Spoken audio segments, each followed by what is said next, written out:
superheroine movies are few and far between, and the most prominent among them, Supergirl and Catwoman, have been closer to box office kryptonite than a soar-away success.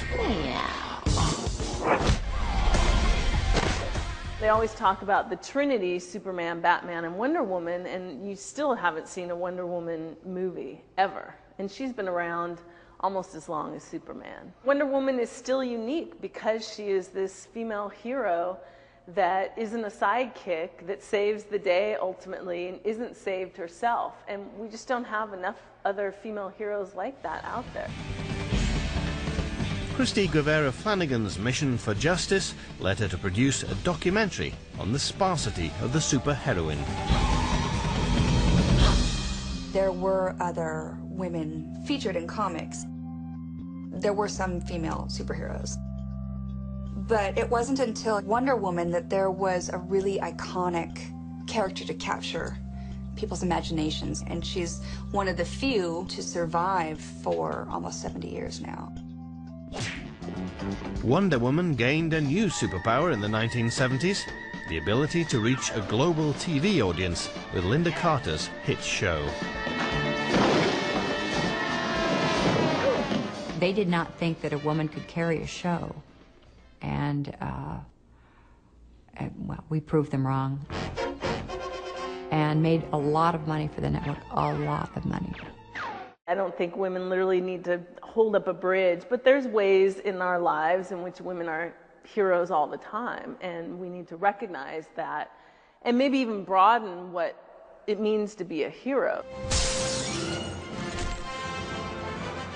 For people who prefer to confine their heroics to the weekends, the comic convention, once a bastion of boyhood fantasies, is now taking on a new look. When they originally started making characters, they were trying to appeal to the more male-dominated fan base, whereas it's expanded a lot since then, and it hasn't quite caught up. I think people see a woman and think, oh, she's going to go feminist on me, or oh, she's going to be all whiny and like preachy and things, and I think that's like quite a bad stereotype. No one seems to be able to get women quite right. They'll always either portray them as like completely evil or really ditzy. Indian film director Shekhar Kapoor feels he's got it right in his mission to create a new superheroine for India. You have been chosen. We were fortunate enough to collaborate with him on a character called Devi, which means goddess in Indian. The goddess of light. He wanted to create a character which was a female hero set in a fictitious city called Sitapur, which is like our Gotham City, and it's a futuristic Asian city in some ways. And this young girl essentially is now imbued with a cosmic force that takes her over. Initial screenings of the character in a Mumbai comic store produced a positive reaction from female viewers. You are going to get a sneak peek of Devi. I'm curious to what you think of it, okay? You have been chosen to defy the darkness,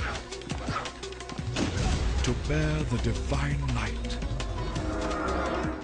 So what do you think? I think it's maybe like really cool because it's maybe the first superwoman that we have. Yeah. Do you think India needs some really strong? We do, and with the thing that's going on with women in our country right now, it's quite bad to see it, so maybe it'll enlighten up the women in this world. You have been chosen. Awesome. Oh, that's yeah. so nice of you to say. No, I love it. I love it because I love the idea of a woman superhero. I'm so sick of these Cinderella stories where the woman is just waiting for this male superhero to come and rescue her. It's about time we had a woman superhero. Davy. I predict you will see pretty much as many superheroines as superheroes as time goes by. Stop it, Arthur. Okay. In the meantime, girls are left to put their own spin on the few traditional superheroines. While viewers of an appropriate age can turn to a new breed of superheroine in the weeks ahead, as the sequel to the hit movie Kick-Ass brings the return of Hit Girl to cinemas around the world. Who are you? Me? I'm Hit Girl. Neil Curry, CNN.